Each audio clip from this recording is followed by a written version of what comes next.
with trending developments the world over. My name is Uyai Anyekan, reaching you live from Uyo, the Akwa Ibom state capital. And on our top stories today, North Korea claims successful launch of spy satellite after prior failures. Israeli Prime Minister Benjamin Netanyahu asked government to back Hamas hostage deal. Germany pledges $1.4 billion for Ukraine's army on 10-year Maidan anniversary. Details of these stories and more in a moment.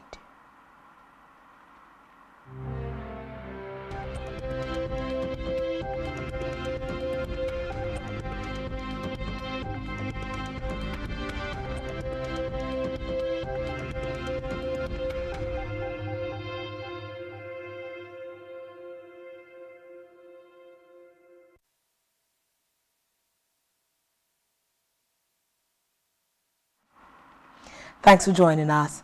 First in world view, North Korea has claimed it has successfully put a military spy satellite Malkyong-1 into space after two earlier attempts failed this year. The claim comes after a meeting between Russian President Vladimir Putin and Kim Jong-un in September, where Moscow offered Pyongyang help with its space program. Following the launch, South Korea announced it would resume surveillance along its border with the North, thereby taking steps to suspend parts of a deal agreed by the two countries in 2018 aimed at lowering military tensions. Reports say the launch has been condemned by the United Nations, which maintains sanctions on North Korea due to its nuclear missile development, and other countries including the US and Japan. In another development, Israeli Prime Minister Benjamin Netanyahu has asked his government to back a deal to clear the way for the release of some of the hostages held by Hamas in war-torn Gaza since the October 7 assault on Israel. In a recorded message at the start of a government meeting, Netanyahu vowed the war would continue until Israel achieved all its goals. A U.S. official had said the deal will include a 4 or 5 day ceasefire, the first pause in 6 weeks of an Israeli bombardment of Gaza. Meanwhile, Qatar Foreign Ministry spokesperson Majid al-Hassari says the proposal on hostages release deal is to be delivered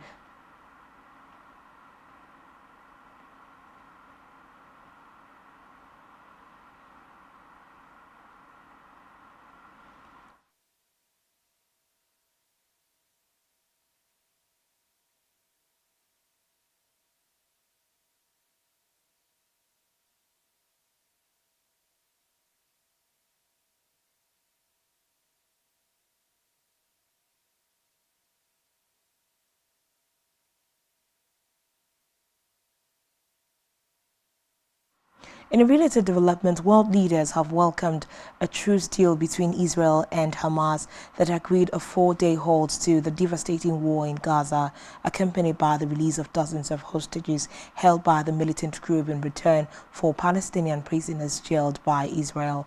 The agreement marks the biggest diplomatic breakthrough since Hamas's bloody cross-border October 7 attack on southern Israel that prompted Israel to launch a bombing campaign and ground offensive in Hamas-ruled Gaza. Israel's government and Hamas agreed to a 4-day pause in fighting to allow the release of 50 hostages held in Gaza in exchange for 150 Palestinians imprisoned in Israel and the entry of humanitarian aid into the besieged Palestinian enclave. According to a U.S. official, the deal, which was brokered by Qatar, Egypt and the United States, came after 5 weeks of negotiations. Meanwhile, U.S. President Joe Biden said late Tuesday he was deeply relieved that some hostages taken when Hamas militants stormed into Israel on October 7 will soon go free. Meanwhile, Israeli and Palestinian families were torn between hope and fear today following an overnight deal to free hostages held by Hamas in Gaza in exchange for Palestinian prisoners held by Israel. Under the terms of the deal, Palestinian militants will release 50 hostages, all women and children kidnapped during the October 7 Hamas attack on southern Israel in exchange for the freeing of 150 Palestinian prisoners made up of women and teenagers. But beyond the fact they would be released at a ratio of 3 prisoners for every hostage, little is known about how and when they would be freed, although it will happen during a 4-day pause in the fighting. Meanwhile, Israel has published a list of 300 prisoner names eligible for release, but no such information has been released by Hamas, sparking a welter of emotions on both sides. Moving away from that, voting for parliamentary elections in the Netherlands has begun today, as pollsters said the race for the next Dutch leader will be a close call. The elections will determine a new direction for the Netherlands, as outgoing Prime Minister Mark Rutte has been at the helm of affairs in the country for the past 13 years. 4 political parties from the left to far-right political spectrums are competing to secure a leading position in the Dutch parliament. Over 13 million voters are expected to participate in the elections, casting their ballots between 7:30 a.m. and 9 p.m. local time. Germany has unveiled another large military aid package for Ukraine during an unannounced visit to Kyiv by the defense minister that coincided with European Union leader Charles Michel and Moldovan leader Maia Sandu were also in the capital Kyiv, becoming the latest officials to throw their political clout behind Ukraine during surprise trips. Meanwhile, a flurry of visits from senior Western officials have sought to reassure Kyiv of more military support as the world's attention shifts to the Middle East and questions emerge over U.S. funding for Ukraine. In a related development, a Russian actress has been killed in a Ukrainian strike while giving a performance to troops, according to her theater. A dance hall in occupied Ukraine where Polina Mensiek was performing was hit by Ukrainian shelling on 19 November. The actress was reportedly giving a show to celebrate a Russian military holiday. Ukraine said about 20 Russian soldiers were killed in the strike, but Russian authorities have not commented on this.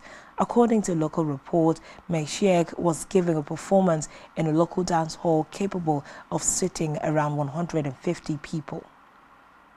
In a separate development, Human Rights Watch HRW has alleged that China is closing, destroying and repossessing mosques.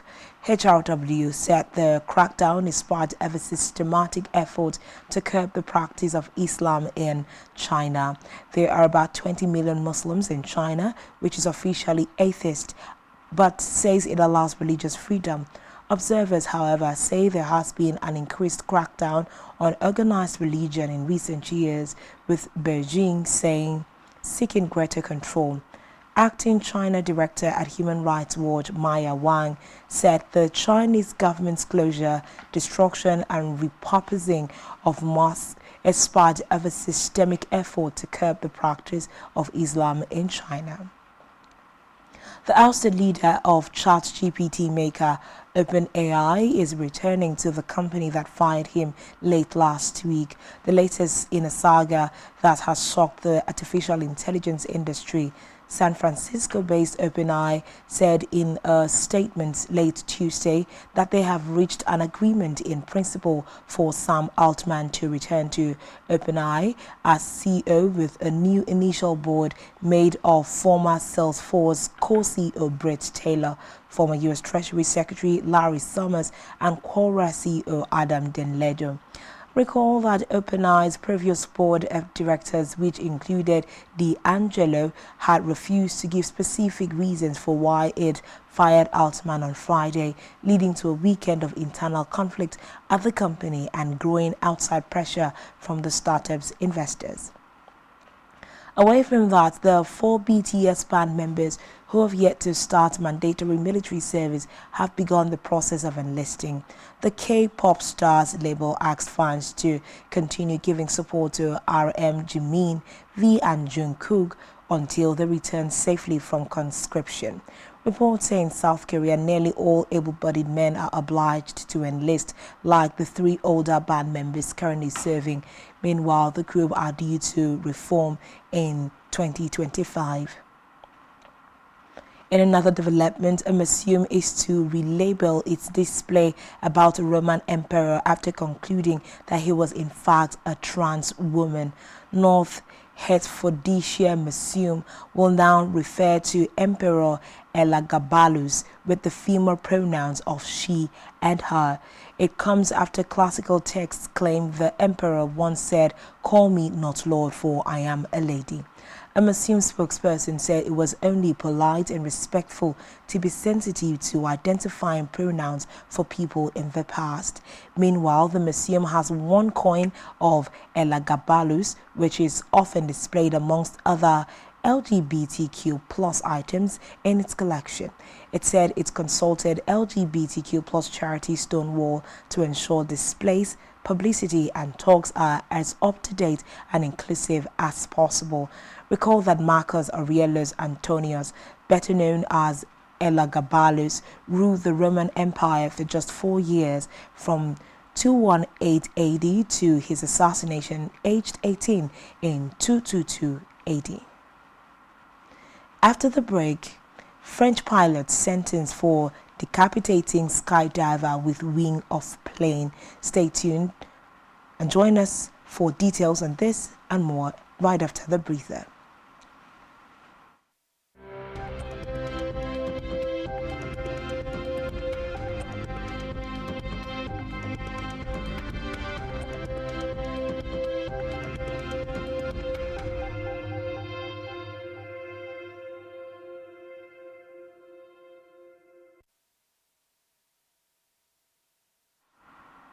Thanks for staying tuned, and now to the rest of the news stories on Worldview.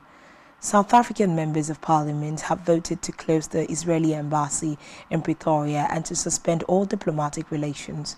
The governing African National Congress, which dominates parliament, has long been critical of Israel and supported the motion in parliament. The motion called for the closure of the embassy and suspension of ties until Israel agrees to a ceasefire and commits to binding negotiations. The motion was passed by 248 votes to 91. Away from that, Ugandan health authorities are currently investigating an unidentified disease outbreak that has reportedly killed at least 12 people in a span of 2 weeks in Koitera district in the central region. The authorities said affected patients had rashes on the skin which kept whitening before dying in a matter of days. Some had swollen limbs. Reports say Uganda's Ministry of Health has collected fresh skin samples from one of the patients who died at a local general hospital last week. Its findings are yet to be shared with the public. Elsewhere, South Sudan's People Defense Forces SSPDF has been accused of attacking civilians in the Sunday morning ambush that left 40 people dead in the disputed area of Abyei. The leader of the 9 chiefdoms in Abyei, Sultan Bulabek, told newsmen that soldiers carried out a coordinated attack in several villages alongside armed youth from the Twik County of Warrap State. He claimed that the attack was meant to push the Ngok community out of their homes. A resident who also spoke to newsmen said his cousin was killed in the attack, adding that they could not retrieve the body from the scene because of heavy artillery. The commander of SSPDF's 3rd Division, Major General Akwe Ajor, denied the allegations, saying the purpose of the force was to protect people between Twik and Abyei. He said that youth from Abyei were behind the attack on a military base that killed 7 soldiers and civilians, including children, on the 13th of November. A joint statement by the embassies of Norway, the United Kingdom and the United States urged South Sudan to pull out its troops from Abyei to prevent further escalation of the violence. The United Nations General Assembly has called for the observance of a traditional Olympic truce during the next year's Paris Summer Games, as Russia again condemned what it called a police. Lastly, on Worldview, A French pilot has been banned from flying after he decapitated a skydiver with the wing of a plane. Nicolas Gali, 40, was struck in the air moments after jumping from the aircraft in July 2018. The pilot, who has not been named, was found guilty of involuntary manslaughter and given a suspended sentence by a Montauban criminal court. Meanwhile, the Midi-Pyrenees Skydiving School Association, which employed the pilot, has been fined 20,000 euros. According to Le Parisien, immediately after the drop, the pilot of the aircraft began its descent toward the aerodrome tarmac. And with that, we wrap up our package for you on Worldview today. Do ensure to follow us on social media and subscribe to our YouTube channel, all of which you can find on our website, spectrumtv.ng. I am Uyai Anyekan, reaching you live from Uyo, the capital city of Akwa Ibom State, and you have been watching Worldview on Spectrum Television. Do enjoy the rest of your day. Bye for now.